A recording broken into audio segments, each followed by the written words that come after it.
El Instituto para el Desarrollo de la Cultura Maya instaló 7 mesas de atención a migrantes en 5 ciudades de Estados Unidos, donde atendió a más de 300 paisanas y paisanos que radican en la nación vecina.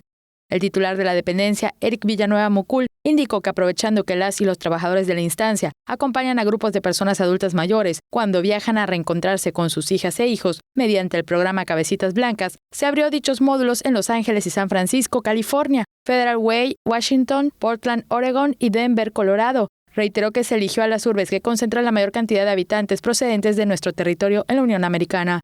Al respecto, la subdirectora de Atención a Migrantes del INDEMAYA, Juanita López Alcocer, precisó que en lo que va de este año se ha puesto a disposición 7 de estas mesas, donde se brinda información y asesoría sobre los requisitos y procesos de solicitud a diversos trámites y servicios de la institución.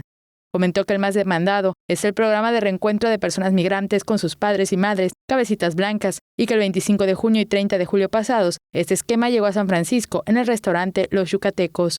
También el 3 de julio se trasladó a Los Ángeles en el establecimiento Chichén Itzá. El 13 de ese mes se ofreció en un domicilio particular de Federal Way, el 22 en Denver, el 19 de agosto en el Consulado General de México en Seattle y el 20 en la Trinity Lutheran Church de Portland. Teleyucatán te informa.